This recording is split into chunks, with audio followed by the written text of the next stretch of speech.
Hi,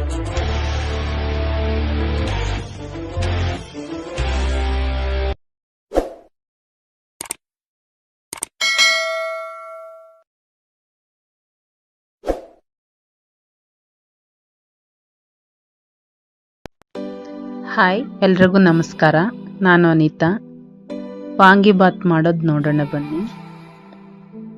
ಮೊದಲು ಒಂದು cooker ಇಟ್ಕೊಂಡು ಸ್ಟವ್ ಮೇಲೆ ಒಂದು 4 ಸ್ಪೂನ್ ಆಗೋಷ್ಟು ಎಣ್ಣೆ ಹಾಕ್ಕೊಳ್ಳೋಣ. ಒಗ್ಗರಣೆಗೆ ಸಾಸಿವೆ ಮತ್ತು ಜೀರಿಗೆ ಸೇರಿಸ್ಕೊಳ್ಳೋಣ. ಸಾಸಿವೆ ಜೀರಿಗೆ ಸಿಡಿದಾದ್ಮೇಲೆ ಹಚ್ಚಿಟ್ಕೊಂಡಿರೋ ಅಂಥ ಒಂದು ಈರುಳ್ಳಿ, 1-2 ಕಡ್ಡಿ ಕರಿಬೇವು ಸೇರಿಸ್ಕೊಳ್ಳೋಣ.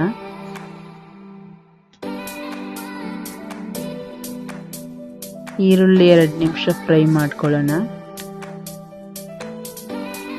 ಈರುಳ್ಳಿ ಫ್ರೈ ಆದಮೇಲೆ ಹಚ್ಚಿಟ್ಕೊಂಡಿರೋ ಅಂಥ ಒಂದು 3 ಟೊಮೊಟೊ ಸೇರಿಸ್ಕೊಳ್ಳೋಣ.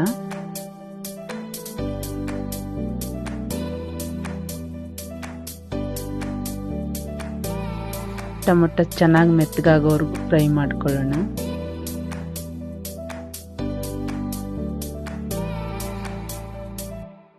ಒಂದು ಗಡ್ಡೆ ಬೆಳ್ಳುಳ್ಳಿ ಹಚ್ಚಿಟ್ಕೊಂಡಿರೋ ಅಂಥದ್ದು ಸೇರಿಸ್ಕೊಳ್ಳೋಣ. ಇದೆಲ್ಲ ಚೆನ್ನಾಗಿ ಫ್ರೈ ಆಗಬೇಕು. ಮತ್ತು 1-2 ಸ್ಪೂನ್ ಆಗೋಷ್ಟು ನೆನೆಸ್ಕೊಂಡಿರೋ ಅಂಥ ಬಟಾಣಿ ಸೇರಿಸ್ಕೊಳ್ಳೋಣ. ಹಸಿ ಬಟಾಣಿ ಇದ್ರೂ ಹಾಕ್ಕೋಬೋದು.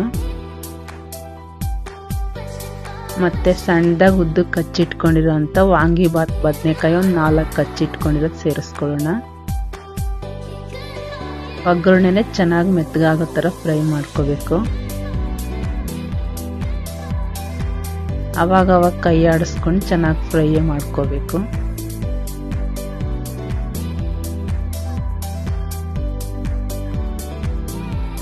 ಈಗ ಒಗ್ಗರಣೆ ರೆಡಿ ಆಯಿತು. 1 ಲೋಟ ಅಕ್ಕಿಗೆ 2 ಲೋಟ ನೀರು ಹಾಕ್ಕೋಬೇಕು. ನಾನು ಇಲ್ಲಿ 1 ಲೋಟ ಅಕ್ಕಿ ತಗೊಂಡಿದ್ದೀನಿ, ಅದಕ್ಕೆ 2 ಲೋಟ ನೀರು ಹಾಕ್ಕೊಳ್ತಾ ಇದ್ದೀನಿ. ಒಂದ್ಸರಿ ಚೆನ್ನಾಗಿ ಕೈ ಆಡಿಸ್ಕೊಳ್ಳೋಣ. ಮತ್ತೆ ರುಚಿಗೆ ತಕ್ಕಷ್ಟು ಉಪ್ಪು ಸೇರಿಸ್ಕೊಳ್ಳೋಣ.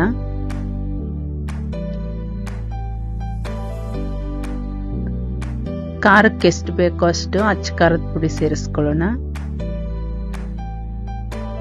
ಮತ್ತೆ 1-2 ಸ್ಪೂನ್ ಆಗೋಷ್ಟು ವಾಂಗಿಬಾತ್ ಪೌಡ್ರ್ ಸೇರಿಸ್ಕೊಳ್ಳೋಣ. ಎಲ್ಲ ಚೆನ್ನಾಗಿ ಮಿಕ್ಸ್ ಮಾಡ್ಕೊಳ್ಳೋಣ 1-2 ನಿಮಿಷ. ಮತ್ತೆ ನೀರು ಚೆನ್ನಾಗಿ ಕುದಿಯಕ್ಕೆ ಬಿಡಬೇಕು. ಮತ್ತೆ ತೊಳೆದಿಟ್ಕೊಂಡಿರೋ ಅಂಥ 1 ಲೋಟ ಅಕ್ಕಿ ಸೇರಿಸ್ಕೊಳ್ಳೋಣ. ಅಕ್ಕಿ ಸೇರಿಸ್ಕೊಂಡಾದ್ಮೇಲೆ ಚೆನ್ನಾಗಿ ಮಿಕ್ಸ್ ಮಾಡಿಕೊಂಡು ಒಂದು ಕುದಿ ಬಂದಮೇಲೆ ಹಚ್ಚಿಟ್ಕೊಂಡಿರೋ ಅಂಥ ಕೊತ್ತಂಬರಿ ಸೊಪ್ಪು ಸೇರಿಸ್ಕೊಳ್ಳೋಣ. ಚೆನ್ನಾಗಿ ಕುದೀತಾ ಇದೆ ನೋಡಿ. ಒಂದು ಕುದಿ ಬಂದಮೇಲೆ ಕುಕ್ಕರ್ ಮುಚ್ಚಳ ಮುಚ್ಕೊಂಡು 1 ವಿಸಿಲ್ ಹಾಕಿಸ್ಕೊಂಡ್ರೆ ಸಾಕು. ಚೆನ್ನಾಗಾಗುತ್ತೆ ವಾಂಗಿಬಾತು. ಕುಕ್ಕರ್ ತಣ್ಣಗಾದ್ಮೇಲೆ ಓಪನ್ ಮಾಡಿಕೊಂಡ್ರೆ ನೋಡಿ ಎಷ್ಟು ಚೆನ್ನಾಗಾಗಿದೆ. ಬದನೆಕಾಯಿ ಇಷ್ಟಪಡದೇ ಇರೋರು ಕೂಡ ವಾಂಗಿಬಾತ್ ಇಷ್ಟಪಟ್ಟು ತಿಂತಾರೆ. ಬೇಗನೆ ಮಾಡ್ಕೊಬಿಡ್ಬೋದು. ನೋಡಿ ಎಷ್ಟು ಚೆನ್ನಾಗಿದೆ. ಒಂದ್ಸರಿ ಮಿಕ್ಸ್ ಮಾಡಿಕೊಂಡ್ರೆ ಆಯಿತು. ಈಗ ತುಂಬ ಟೇಸ್ಟಿಯಾದ ವಾಂಗಿಬಾತ್ ರೆಡಿ.